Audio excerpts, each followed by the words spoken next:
Johannesen. Sagosen od poda za Johannesena. Šego brani!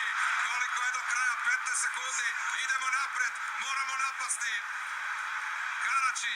Karačić, Musa!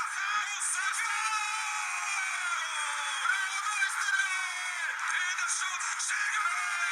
U finalu smo Evropskog prvenstva!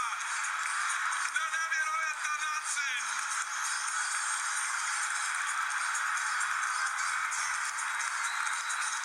Kakva utakmica, kakav dan, kakva noć. Razvalili smo Norvešku, kakav gole razlike.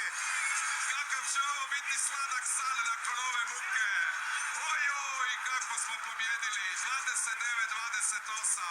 Šego i vratnica nas spašavaju. I zabijamo na nepostavljenu obranu. I dolazimo do junačke pobjede. I dolazimo do prvog našeg finala.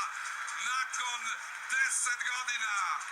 Kakva partija, kakvo nadmudrivanje, kakav sraz izbornika, kakav Lino Červar koji je povukao ključne poteze, koji je prošao sa 7-6 nekoliko puta, uveo Ašanina, sjetite se kad Ašanina kojeg su mnogi kritizirali da ga nema na ovom europskom prvenstvu, da nije u formi, ali pokazao je danas Ašanin kakav je vratar i kakav je potencijal i što može i što nam je on omogućio da u konačnici nakon nevjerojatne bitke u dodatnih 20 minuta upišemo jednu od najvećih pobjeda u povijesti hrvatskog rukometa.